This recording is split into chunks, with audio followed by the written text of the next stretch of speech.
Bem, queridos, a paz do Senhor para todos. É um prazer, mais uma vez, ter você conosco aqui em nossa EBD na web. Estamos começando os comentários de uma nova lição, a quarto trimestre de 2016. As lições que são publicadas pela CPAD, a Casa Publicadora das Assembleias de Deus no Brasil. E a lição desse trimestre tem por tema o título O Deus de Toda Provisão. O subtítulo da revista traz o seguinte título: Esperança e Sabedoria Divina para a Igreja em Meio às Crises. O comentarista da lição é o pastor Elianai Cabral. Estamos aqui com a presença do pastor João Barbosa, que tem participado sempre conosco, e o presbítero Sóstenes Moura, e cooperam aqui juntamente com a superintendência da Escola Dominical. E vamos falar hoje da lição 1, né? Mas antes de falar a lição 1, eu quero só explanar aqui o sumário das lições que iremos estudar durante esse trimestre. A primeira lição fala sobre a sobrevivência em tempos de crise. A segunda lição, a lição número 2, a provisão de Deus em tempos difíceis. A lição 3, Abraão, a esperança do pai da fé. A lição 4, a provisão de Deus no monte do sacrifício. A lição 5, as consequências das escolhas precipitadas. A lição 6, Deus, o nosso provedor. A lição 7, José, fé em meio às injustiças. A lição 8, Ruth, Deus trabalha pela família. A lição número 9, o milagre está em sua casa. A lição 10, adorando a Deus em meio à calamidade. A lição 11, o socorro de Deus para livrar o seu povo. A lição 12, sabedoria divina para tomada de decisões. E a última lição, a lição 13, fechando assim o trimestre, a fidelidade de Deus. Hoje vamos dar início a essa abençoada temática com a lição O Deus, a sobrevivência em tempos de crise. Eu queria já ir para o comentário da lição, pedir ajuda ao pastor João aqui e ao nobre companheiro presbítero Sóstenes para falar sobre esse contexto de crise, pastor João. Explica para a gente, por gentileza, o que é crise afinal? Olha, eu gostaria de primeiro agradecer, em primeiro lugar, a Deus pelo que Deus tem feito na minha vida.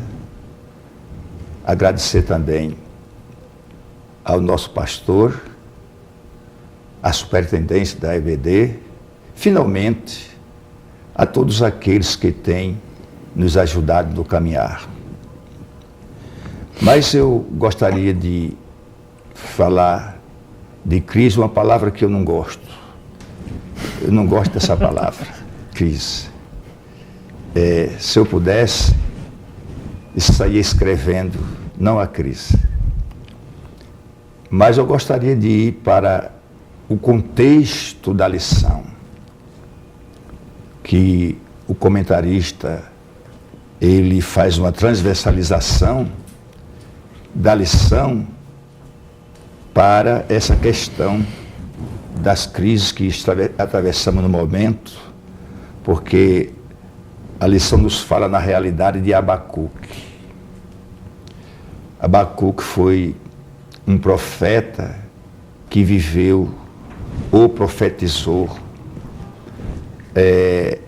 no início da crise que veio sobre Judá. Ele viveu numa época de muitas crises políticas e sociais e espiritual do seu tempo. A nação do norte, Israel, as 10 tribos tinham ido para o cativeiro, as sírios. Mas o grande império assírio fora fragorosamente derrotado no ano de 612 pelo Império Neobabilônico, que estava novamente ressurgindo. E Abacuque contemplava tudo isto e sentia, porque com tudo que acontecia, os homens de Judá a liderança, tanto a liderança política como a eclesiástica, nada faziam para que o povo de Deus pudesse ser livre das garras do rei da Babilônia. Existia uma certa omissão, pastor João? Total. Eles continuavam mergulhados na idolatria e em outras práticas abomináveis e condenadas por Deus. E buscava socorro do Egito. Veja só que situação difícil, buscar socorro do Egito. E o faraó Neco, que já tinha tido uma vitória sobre Josias, o piedoso rei Josias, foi derrotado em 605 por Nabucodonosor, que quando voltou da vitória sobre os egípcios, seguiu em direção a Jerusalém, onde ele levou um grupo de cativos de Judá, entre eles Daniel e seus amigos. Antes disso, Abacuque perguntava a Deus, porque Abacuque foi um profeta que não teve uma mensagem para o povo. Foi diferente. A mensagem de Abacuque não foi para o povo. Foi uma espécie de diálogo entre ele e Deus. Por que Deus permitia que Israel, que Judá continuasse cometendo tantas abominações? E nada Deus fazia. Ele indagava a Deus sobre isso? Ele indagava a Deus sobre isso. E Deus responde a Abacuque que ia castigar Israel. E que Babilônia era justamente um instrumento pelo qual Israel seria castigado. A situação tornou-se mais difícil para Abacuque. Ora, Senhor, como é que o Senhor me diz que Israel está ruim e o Senhor vai castigar Israel? E usa uma nação pior do que Israel, do que Judá. Ele não entendia, né? Não entendia isso aí.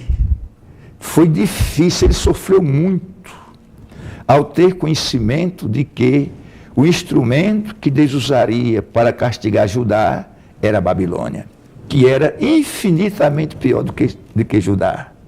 Essa pergunta ele fez a Deus. Mas finalmente Abacuque entendeu. Deu uma mensagem que você vai encontrar no capítulo 3, quando ele fala de Deus de uma forma nunca vista. Né? Ele fala no início do capítulo 3 e no fim ele termina com aquele cântico conhecido, que ele diz no capítulo 3, versículo 17 e 18, e encerrando com o versículo 19, que é uma coisa extraordinária. Poético, né, pastor? É poético, exatamente. É poético. Pastor, o senhor acabou de trazer uma aula para nós do contexto a qual Abacuque vivia. Isto. Né? Um contexto que expressa a crise em si. E foi analisando esse contexto da crise espiritual que eu acredito que foi isso que motivou o comentarista nesta lição, quando ele fala das crises que nós passamos em nossos dias aqui nesse país. E a sobrevivência em meio a elas, né? E a sobrevivência em meio a essas crises. Vamos lá, o senhor falou, se eu transferir aqui a pergunta para Sóstenes, mas o senhor já vai pensando nisso também. Sóstenes, como você entende a crise? O pastor falou do contexto de Abacuque, mas a crise no contexto, na tua opinião? Bem, o próprio comentarista da lição, o pastor Elienar, ele se encarrega em trazer um conceito de crise, inclusive no livro, que é mais extenso do que esse resumo que nós temos nas lições semanais, né? Ele apresenta o conceito dizendo que crise é um quadro de declínio, de incerteza, de vacilo, de frustração, né? Todas as vezes que alguém tem esperança em algo e encontra resistência, e essa resistência dá cabo de barrar realmente, de impedir o avanço daquele desejo, daquele anseio esperançoso, nós vemos um quadro de crise. Todas as vezes que alguém está no ápice, e só há ápice porque há vale. Então nós não podemos negar a existência das crises, mesmo como crentes, como salvos em Jesus Cristo. O pastor mencionou que não há crise, mas eu entendi, né? Não ao fato da crise, da existência, mas ela existe, ela há, mas nós não queremos assimilá-la, nós não queremos vivenciá-la, né? E, infelizmente, a crise, ela é real, a crise é constante na história da humanidade, é constante, inclusive, na história da própria igreja, seja no plano universal como no plano local. Todas as igrejas, todas as congregações passam por momentos de crise e os crentes, sem exceção, em todas as épocas e em todos os lugares, também passam por momentos de crise. Até porque só reconhecemos que os bons momentos com Deus e só reconhecemos os bons atos da parte de Deus, as bênçãos, quando nós vivenciamos as decadências, os períodos de decadência, os períodos, assim, por que não dizer, de crise, né? A crise até nos ajuda a nos situarmos, né? Nós temos, assim, aquele efeito do choque, é uma terapia de choque, mas ajuda o crente. E, quando bem encarada, o crente percebe que é um momento para buscar mais e melhor a Deus, porque Deus tem um caminho. Existe até um termo que se usa muito na área da psicologia, que é a resiliência, né? Que essa capacidade de passar por dificuldades, por lutas, por crises, suportar, né? Qualquer tipo de aflição, né? E passar ileso, né? Se reerguer de novo. E criar alternativas ou verificar as alternativas existentes, as saídas. Quando não é uma porta larga, é pelo menos uma janela, mas tem uma saída, escape, né? Deus Tem um né? escape. Você concorda, pastor, com o presbítero Sóstenes? Plenamente. Só quero fazer uma ressalva. Sim. Eu expressei que eu não gosto dessa palavra crise. É verdade. Não e nem gosto dela quando se torna uma realidade. É terrível. É verdade, pastor. Só te falou algo interessante, que ele citou o comentarista acerca das frustrações que são geradas, né? Em meio às vezes está vivendo um momento de ápice, né? E de repente sobrevém por inúmeras causas uma dificuldade, né? Isso pode gerar frustrações e depressão, né? Crise, ela gera muitas coisas. Mas na lição 1, no primeiro tópico, me apeguei a algo que me chamou a atenção. Como ele diz, em meio às crises, sejam elas de diferente ordem, temos a tendência de sempre culpar alguém. Ele usa o exemplo de Adão, né, quando foi indagado e questionado por Deus. Tem que ter humildade, Sóstenes, para reconhecer esse momento de crise, porque a gente percebe já na queda da humanidade, ali com Adão e com Eva, essa transferência de culpa, né? Responsabilidade. Eu já vi até sermões, né, e estudos falando sobre a síndrome de Adão, né? Que sempre transferia a culpa, né? E alguns dizem que essa síndrome, o ser humano, é comum ele ter, né? Transferir a culpa para o outro, para qualquer outro tipo de coisa, né? É preciso de humildade, Sóstenes, para poder compreender que a crise é uma realidade, está aí diante de nós. É preciso humildade, é preciso realismo, porque há aqueles que se iludem, né? A dificuldade está à porta, ele está com o pé à beira de um grande precipício, mas finge que aquilo não existe, diz para si mesmo que não existe e acaba caindo num terrível futuro, né? É um dilema grande, mas o homem, ele tem uma grande característica. Quando as coisas vão bem, ele chama a atenção para si mesmo e responsabiliza-se porque as coisas estão bem. Mas quando as coisas estão mal, ele procura imputar, procura culpados, imputar a culpa, a responsabilidade sobre outros. E o crente, principalmente, precisa reconhecer quando a culpa é dele. Porque, às vezes, a própria pessoa gera a dificuldade e a crise na sua vida. Logicamente que isso nem sempre acontece. E nós percebemos ao longo do estudo da própria lição deste domingo, né? Nem sempre. Há crises, há dificuldades que independem da vontade do homem, independem da sua atitude, da sua ação. São coisas devido a um fato maior, a casos fortuitos, tragédias.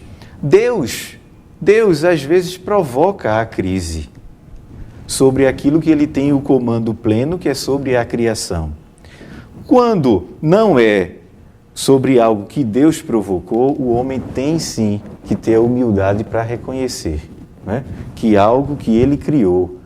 Embora também devemos reconhecer que nem sempre alguém sofre necessariamente por algo que ele mesmo criou. Às vezes sofre por um pecado, por um erro de outras pessoas. Poderíamos até dar um exemplo. Alguém que vem caminhando corretamente, regularmente em uma calçada e é atropelado por um carro, com um motorista bêbado que sobe a calçada, ele não teve culpa alguma. A culpa foi do outro, mas ele sofre por culpa de terceiros. Sofre a consequência, mas há aquele que atravessa fora da faixa de pedestre, fora do sinal verde para pedestre. Então, ele cria a situação de constrangimento e de pesar para si mesmo. Professor, de que forma o senhor entende isso que o comentarista fala do início, trazendo o exemplo de Adão e Eva, essa síndrome de transferir culpa? Como é que o senhor enxerga isso e o porquê disso, pastor? Isso é próprio do homem. Ninguém assume o erro. O certo, existe empurrões, briga, etc. Todo mundo fez o certo. O errado, não aparece o dono. Isso acabou de falar, está amalgamado na alma do ser humano. Esse primeiro ponto da lição, ele é rico nesse aspecto de ele analisar esse processo da crise que a queda do homem provocou na criação. Na humanidade. Foi uma crise que, além do homem cair da presença de Deus e tornar-se culpado perante Deus e ficar sujeito a todo o mal possível, que ele atingiu o seu corpo, alma e espírito. Se não bastasse, ela foi extensiva às obras da criação. A Bíblia diz que a natureza geme e está como que com dor de parto, esperando a redenção dos filhos de Deus, conforme Paulo expressa na sua carta, no capítulo 8 de Romanos. Então a consequência claro, vai além do indivíduo, né? Vai muito além. A natureza em si, ela sofre as consequências da desobediência do homem. O segundo ponto, subponto, do primeiro ponto da lição, diz assim: uma sociedade em crise, com a queda vieram os males e as crises que assolam a terra até os dias atuais. A apostasia tornou-se universal, ou seja, o homem criou suas divindades, seus deuses, para adorar em lugar de Deus. E na proporção que os anos passam, como diz, parece não haver limites ao adultério, à fornicação, à prostituição, finalmente a todos os chamados pecados sexuais. Isso de uma forma terrível. E essa geração, diz ele aqui, assemelha-se muito àquela geração dos dias de Noé. Porque o pecado se alastrou tanto naquele período, a ponto de Deus preferir destruir, acabar com aquela geração, poupando uma família. Em outras palavras, fazer um recomeço, né? Fazer um recomeço, porque as coisas estavam muito difíceis. Mas o conselho do apóstolo Paulo é: não vos conformeis com este mundo, mas transformai-vos pela renovação do vosso entendimento. Nós não podemos, como crentes em Cristo, estar conformados com essas crises espirituais que existem aí. Principalmente o que assola o nosso país, uma crise espiritual, moral e econômica. A ética, os tratados de ética foi literalmente rasgado e jogado no cesto do lixo desse país.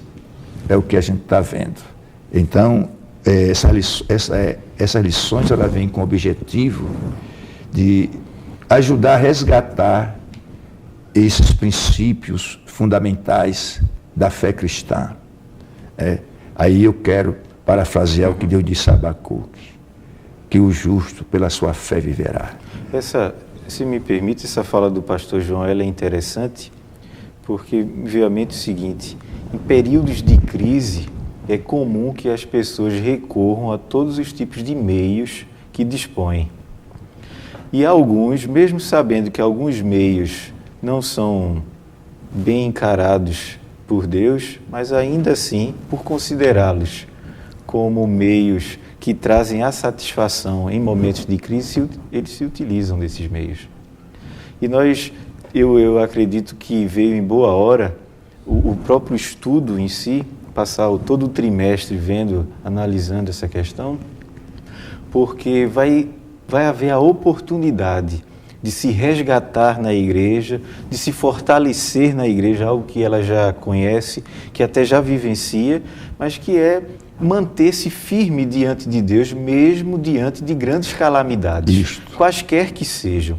Sejam calamidades que independem da ação do homem, como eu já falei, né? Ordem natural, né? Que às vezes é Deus provando a fé do seu povo, ou é Deus agindo em castigo ou cumprindo as suas promessas para tempo de fim de criação das coisas que nós conhecemos em Apocalipse relatadas, mas às vezes também é Deus dando condições para que o seu povo perceba, encontre um caminho de se aproximar a Ele.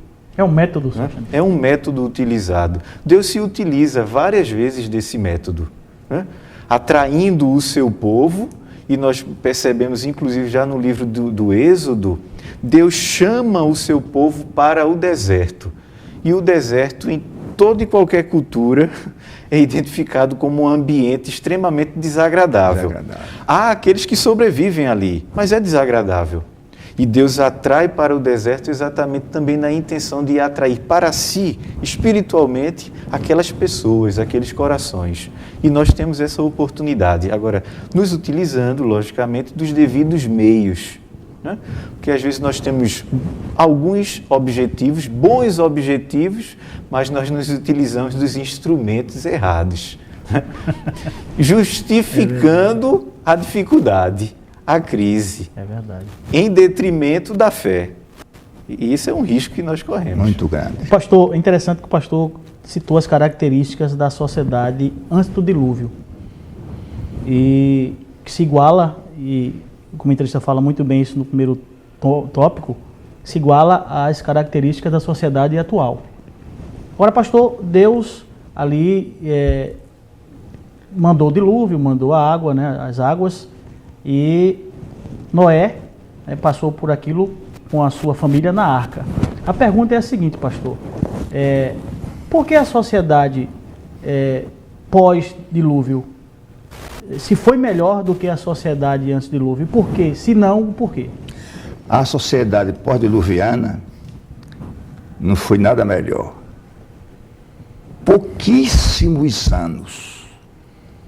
Se eu fosse ter que dar um tempo, eu diria assim, que não chegou a uma década. Porque o tempo que Noé plantou uma vinha, né, e que ela cresceu, e que produziu o vinho, o fruto, e ele fez o vinho e bebeu. Se embriagou. O patriarca Noé foi o primeiro que pecou. Ele se embriagou, ficou literalmente despido diante do filho mais novo, que era o Cã, que zombou dele. E o Sem cobriu-se com a capa para não ver a nudez do pai, e cobriu o pai. O que despertado do vinho, ele procurou amaldiçoar o filho, mas Deus não deixou. No capítulo 8 do Gênesis, diz que Deus, quando veio, abençoou a Noé e a seus filhos. Então a bênção de Deus estava sobre os filhos de Noé. Quando ele tentou amaldiçoar, a bênção caiu sobre o neto. Ele queria amaldiçoar o filho, mas amaldiçoou o neto. Maldito seja Canaã. Não Cã. Porque aquele Cã estava com a bênção de Deus sobre a sua vida. Mas aquela geração, todo o pecado que tinha antes, passou incólume. Por quê, pastor? Pelas águas julgadoras do dilúvio. Porque o germe do pecado, como um parasita que se aloja no corpo do homem, do pecado é pior porque é na parte espiritual. A água não destruiu, né? Não pôde ser destruída. Então, é uma coisa que só o sangue de Jesus consegue mudar. E com a queda do pai, com a prevaricação do patriarca, observe os senhores que depois daquele evento do capítulo 9, ele não é mais mencionado. É como se Deus passou a tratar com Sem, não mais com Noé. Deus não trata mais com ele a partir dali.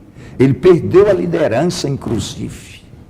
Passou para o seu filho, o Sem, que foi o cabeça, em certo sentido. E não teve mais filho depois do dilúvio. O Noé. Seus filhos, sim. Seus filhos, sim. Observe bem que todos os pecados anteriores renasceram novamente, vieram à tona depois de uma forma ainda mais perversa. Até porque, segundo acredita-se, o antediluviano não era idólatra no sentido lato da palavra. E o pós-diluviano tornou-se idólatra. Criaram seus deuses, não precisamos de Deus. Isso é uma crise. Pastor, se tornou uma sociedade ainda mais pervertida? Muito mais pervertida do que aquela de antes. E porque o pecado ele vai se multiplicando até chegar a um ponto do que disse Jesus: e por se multiplicar a iniquidade, o amor de muitos esfriará. E fala até de uma espécie de abreviação, digamos assim, do tempo, em benefício dos escolhidos, para que não fosse todo estragado na avalanche terrível do pecado. A crise espiritual, ela traz crise moral, na ética, e comumente vai para o lado financeiro também. Todos sofrem com isso. Mas os governantes, aqueles que provocam, procuram sempre encontrar o meio, até quem culpar por isso. Muito bom comentário do senhor, pastor. Louvo a Deus pela sua vida. Sóstenes, dentro desse tópico, do terceiro tópico, na verdade, eu queria saber o seguinte: quais eram as crises, né, e os conflitos que existiam na época de Jesus? Passe um pouco. E na época da igreja primitiva em si, né? Basicamente os mesmos de hoje, né? Em todos os âmbitos existe a possibilidade de haver crise. Na política, economia, finanças, a familiar, espiritual, moral. E no tempo de Jesus nós percebemos nos relatos dos evangelhos que era um período de intensa crise, de todos os âmbitos. A crise política é uma constante tensão entre aquele governo, embora judaico, estabelecido ali em Jerusalém, e do meu, na verdade, né? Que o Herodes já não era tão judeu de sangue, mas estabelecido pelo Império Romano, os representantes romanos, o fato de aquela área da Palestina ter sempre uma relevância muito grande como uma ligação África, Ásia, Europa, um local de passagem. Ali nós verificamos que há tensões políticas, militares, crises financeiras, econômicas. Nós vemos muitos relatos, encontramos muitos relatos nos evangelhos de pessoas doentes, de pessoas extremamente pobres, de pessoas que necessitavam da ajuda de terceiros e, devido a isso, mendigavam. Não eram poucos os mendigos, então nós identificamos uma crise séria nesse sentido. Identificamos uma crise religiosa, moral, espiritual, inclusive eclesiástica, porque eclesiástica no sentido lato, mais extenso da palavra, né? Porque ali o sacerdócio estava decaído. O sacerdócio de Jerusalém estava decaído. E Jesus vive exatamente nesse meio e busca e realmente consegue ser uma grande luz nessas densas trevas, né? Ele é um exemplo a ser seguido. Como você entende, pastor, essa crise, ou as crises que Jesus vivenciou ali? E quais ensinos para cada um de nós que ele traz? Quando você lê o capítulo 5, 6 e 7 do Evangelho de Mateus, Jesus estabelece os parâmetros da nova vida, do novo tempo, a ser seguido. Se alguém seguir os ensinos desses 3 capítulos, que a multidão estava ali e mais próximo dele, os discípulos, e ele em cima daquela pequena montanha, ensinando ao povo. Isso levou horas, a quem diga que foi questão de dias. E o povo lá. Mas no fim do capítulo 7, diz que o povo se maravilhava da sua doutrina, porque ele ensinava, não como os escribas, mas ensinava como tendo autoridade, ou seja, era extremamente agradável ouvir Jesus. Então, a crise existia, mas Jesus agia e ensinava como se as coisas estivessem em estado normal. Para Jesus, a crise existia, mas a crise não o envolvia. Acho que é esta lição que os crentes em Cristo devem observar. Está aí a situação, o estado caótico, tudo quanto é ruim está aí ao nosso redor. Mas precisamos estar tão ligados nos céus que não ouvimos o barulho ao nosso redor. É possível uma pessoa dar um grito e o outro não ouvir, porque ele está pensando em outra coisa. Não é isso? É justamente isso. Se eu estou ligado com Cristo, mas eu sei que ao meu redor está tudo se acabando, mas eu estou seguro. Não é sem razão que o salmista dizia assim: aquele que habita no esconderijo do Altíssimo e descansa à sombra do Onipotente dirá: o Senhor meu Deus, o meu refúgio e a minha fortaleza, e nele confiarei. Então, sigamos aquilo que Deus disse a Abacuque 2:4: o justo pela sua fé viverá. Glória a Deus. Sóstenes, falamos aqui de Jesus e a igreja primitiva, em meio a tanta perseguição, né, no início da igreja primitiva, como a igreja vivenciou essas crises? Quais seriam as atitudes dos cristãos primitivos naquela época? Sem dúvida. Qual foram, né? Sem dúvida, o período da igreja primitiva foi de grande dificuldade, né? As perseguições eram constantes. Naquela época, matar alguém era ainda mais comum do que hoje e até aceitável. As razões, inclusive, eram dadas até pela própria religião judaica. Podia-se perseguir e matar todos aqueles sectários do judaísmo. E os crentes primitivos sofreram muito. Mas nós vemos os relatos bíblicos de que eles resistiam confiando em Deus. Resistiam através do poder da oração. Nós encontramos em Atos dos Apóstolos momentos em que apóstolos estão presos e Deus dá o livramento. O apóstolo Pedro, por exemplo, há uma intervenção direta da parte de Deus com o envio de seus anjos para libertá-lo, enquanto a igreja orava. Nós percebemos nas cartas paulinas e no próprio relato de Atos, né, naquela história das viagens do apóstolo Paulo, que a igreja confiava bastante na oração e praticava bastante a oração. E eu creio que fica o exemplo e é lançado o desafio para os tempos de hoje, para a igreja de hoje, confiar mais em Deus e buscar uma relação de intimidade com Ele através da oração e do louvor ao seu nome.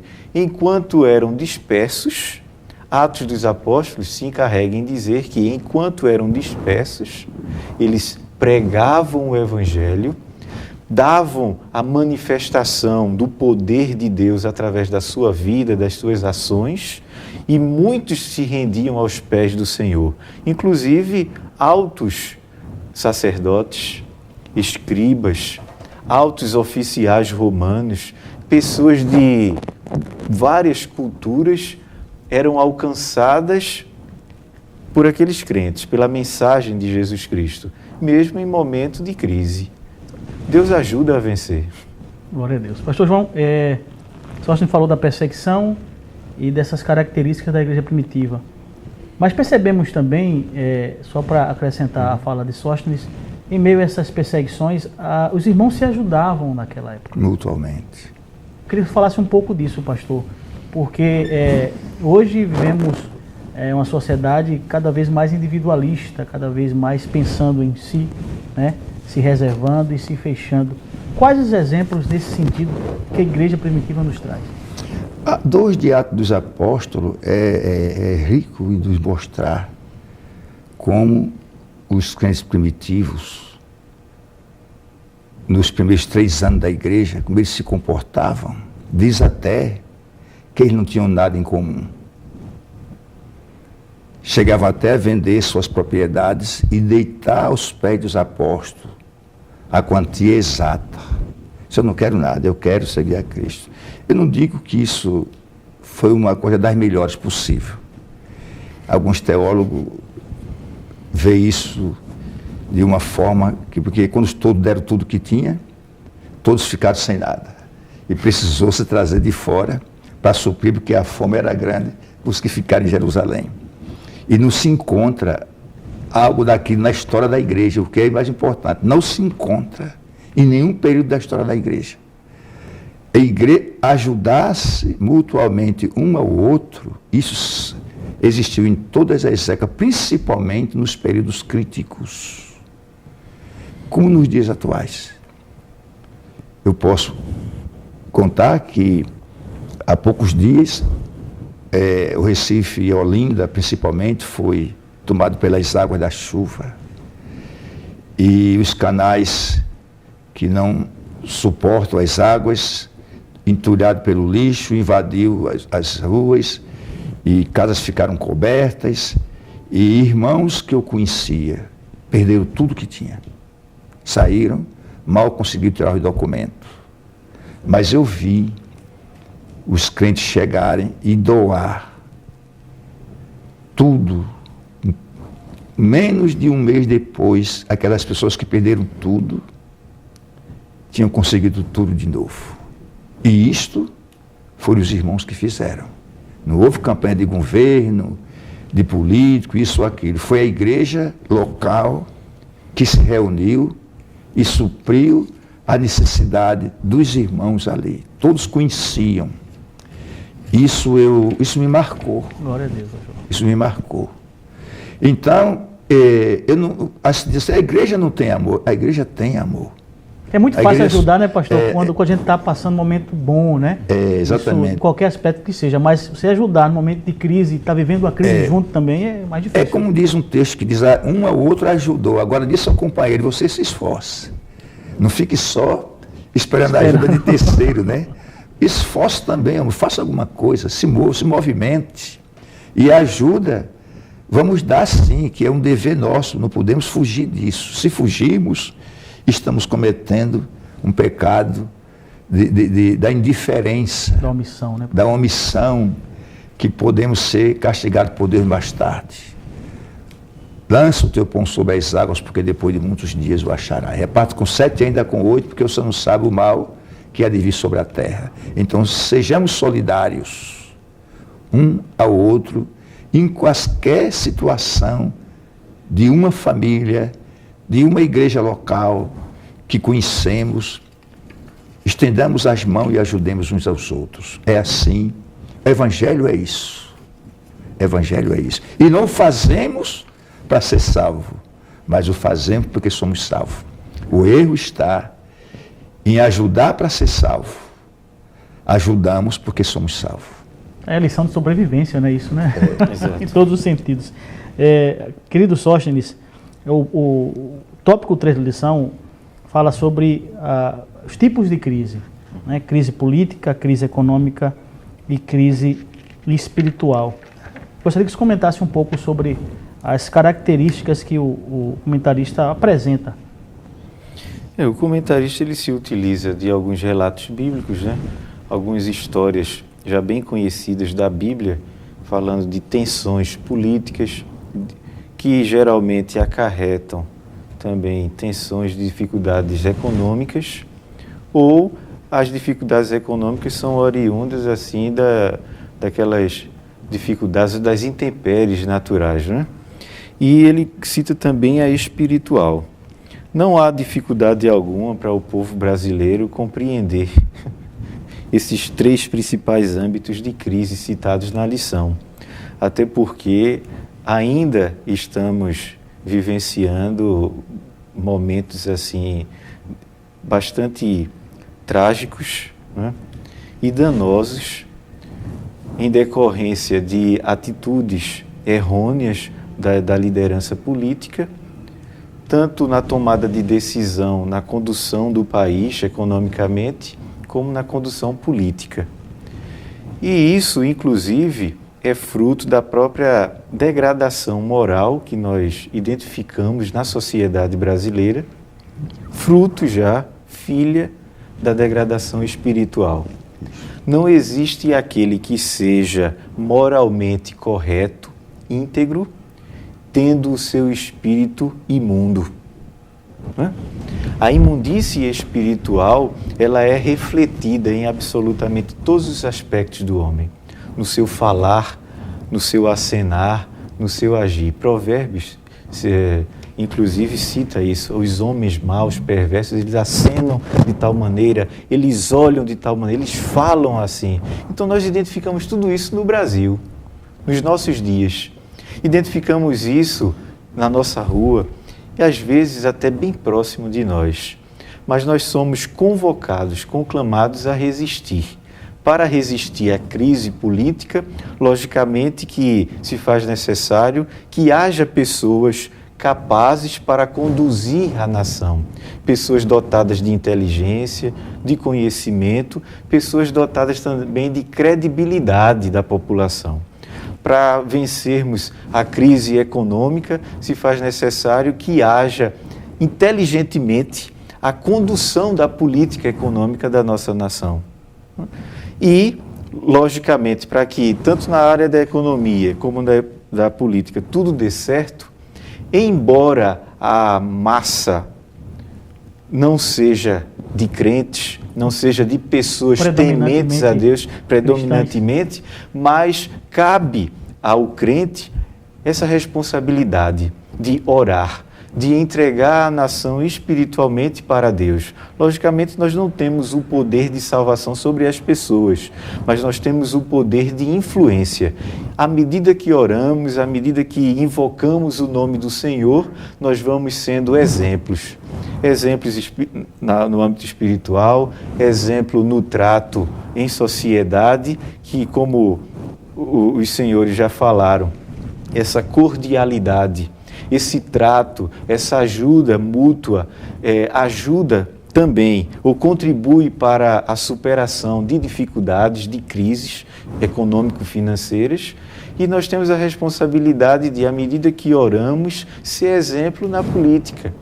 E quando eu digo política, eu não estou falando do partidarismo, eu não estou falando da eleição, mas eu estou falando da tomada de decisão consciente. Como cidadãos, né? Como cidadãos que nós somos, da atitude diária, da prática moral, da prática ética. À medida que nós agimos corretamente, nós vamos deixando as nossas pegadas, os nossos passos para que outros transitem por ali, né? Logicamente, essa é a grande dificuldade, até porque, embora sejamos salvos em Jesus Cristo, nós permanecemos ainda nessa natureza fraca, né? Nós ainda somos propensos ao pecado. E como eu até mencionei no início, o momento de dificuldade, às vezes, é quem dita quem realmente nós somos e o que pensamos e o que queremos, né? Verdade. Pastor, como o senhor enxerga esse ponto 3 da lição? Olha, no subponto 2, o último parágrafo do subponto 2 diz o seguinte: no Brasil, a crise que estamos enfrentando está diretamente ligada à crise política. Quer dizer, existe uma crise política, há uma ambição pelo poder, a ponto de o Congresso Nacional afastar uma presidenta eleita legitimamente, se foi entre aspas, Deus sabe, mas foi eleita.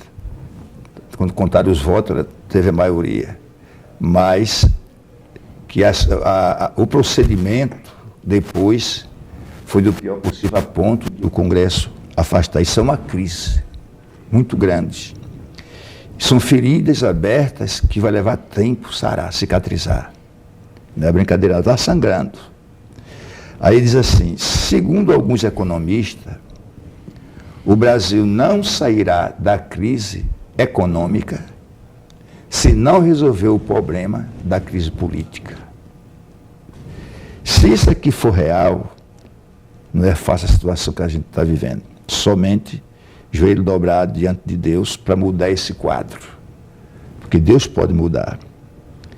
Em meio à crise não podemos desesperar nem nos entristecer. Precisamos orar, confiar no Deus de toda a provisão. Eu estava estudando uma palavrinha para fé no hebraico, é imunar. É imunar. Que significa firmeza e decisão. Convicção, né, pastor? É, convicção. É imunar. Uma decisão. Tem que se agir dessa forma.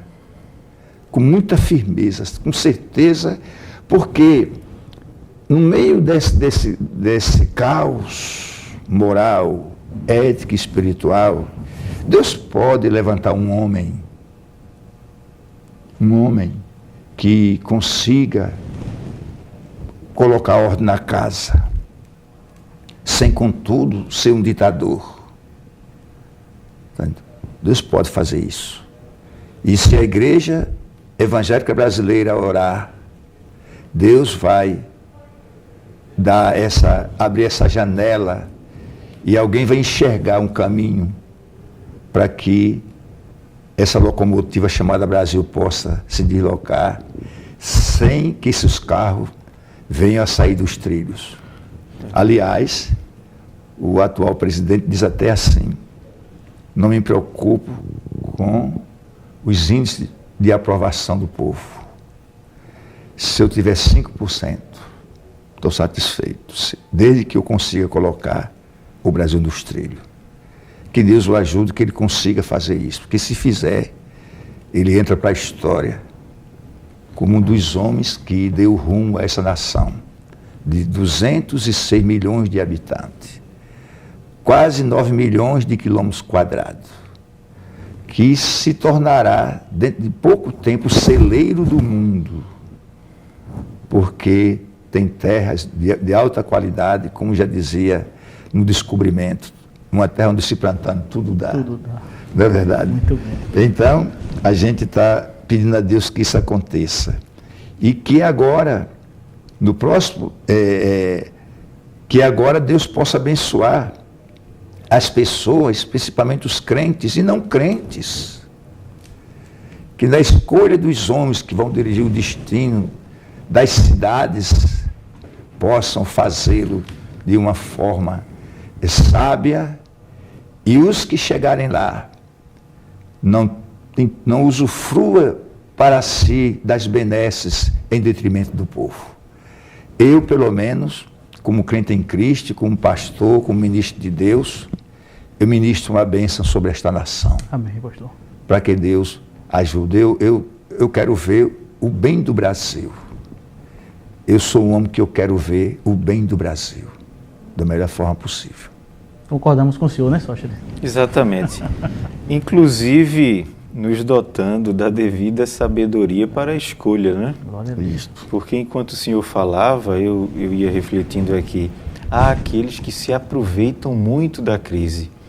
E nem tudo o que é publicado ou falado realmente é a verdade, que nós devemos ter o foco, nós devemos ter bastante consciência dos fatos, dos reais fatos, das intenções das pessoas, porque há muitos lobos, nos momentos de crise, né?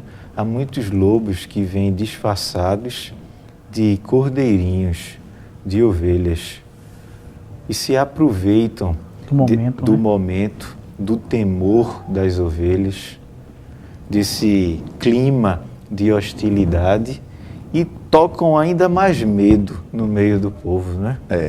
E nós devemos ter esse cuidado para identificar. Amados, estamos nos momentos finais. Eu queria deixar vocês livres para deixar as suas conclusões. Sóstenes?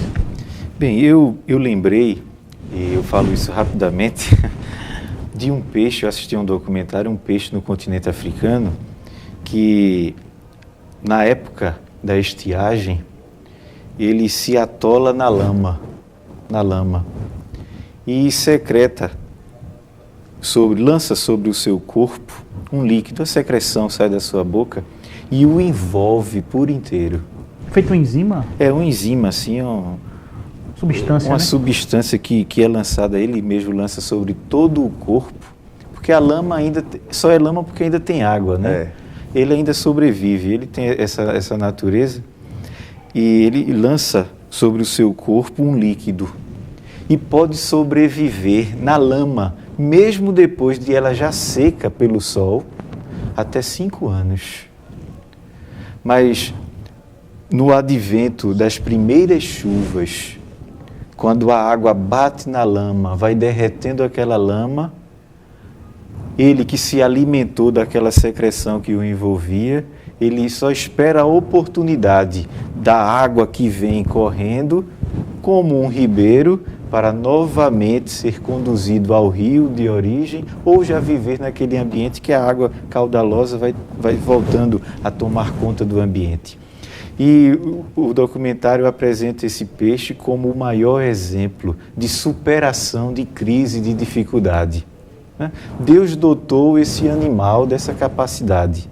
Ele vive nesse ambiente hostil, sabe lidar com as situações. Deus também, ele nos ensina, ele dota o crente de conhecimento, de sabedoria, de meios que possamos, assim, vivenciar o momento de crise, de dificuldade e sempre percebendo a provisão de Deus na nossa vida. Pastor João. A Igreja Evangélica Brasileira, nos anos 60, meados dos anos 60, tinha grandes homens. Entre eles, tinha um pastor chamado Enéas Tognini. E eu vi algum daqueles homens de Deus dizer o seguinte: nós fazemos campanha de oração pelo Brasil. Então, nos anos 60, principalmente na segunda metade dos anos 60, e até a primeira metade dos anos 70, houve nos bastidores das igrejas evangélicas, de todas as igrejas evangélicas, homens que se dedicaram à oração pelo Brasil. E Deus deu vitória ao Brasil naquele período. Houve um período chamado de o milagre brasileiro. o milagre brasileiro. Não querem dizer, mas foi um período que as faculdades iam buscar os engenheiros e os técnicos das escolas para sair de lá empregado. Eu fui beneficiado pelaquela boa fase da nação. Então, que possamos fazer como aqueles homens de Deus e orar por esta nação. Aliás, tinha até me permita eu parafrasear, de um determinado obreiro, se é que eu posso dizer assim, de uma determinada igreja, há anos passados, ele dizia assim: o Brasil precisa orar. Eu até estou tomando emprestado essa frase. Não é? Precisamos. Talvez exista isso, a gente precisamos orar para mudar esta situação, e Deus muda. A oração do justo, Deus escuta. Que Deus abençoe a todos, em nome de Jesus. Obrigado, pastor João, obrigado, presbítero Sóstenes. Amém. Pela participação de ambos. E obrigado também a você por estar conosco aqui, compartilhando um pouco das bênçãos de Deus e dessa lição maravilhosa. Não esqueça de deixar o seu comentário aqui no vídeo, deixar a sua curtida. Também você pode seguir a AD Abreu Lima através das redes sociais. Está aqui o Twitter da Assembleia de Deus Abreu Lima, o Twitter oficial, e também o endereço aí do Facebook oficial de nossa igreja. Um abraço a todos e a paz do Senhor Jesus também.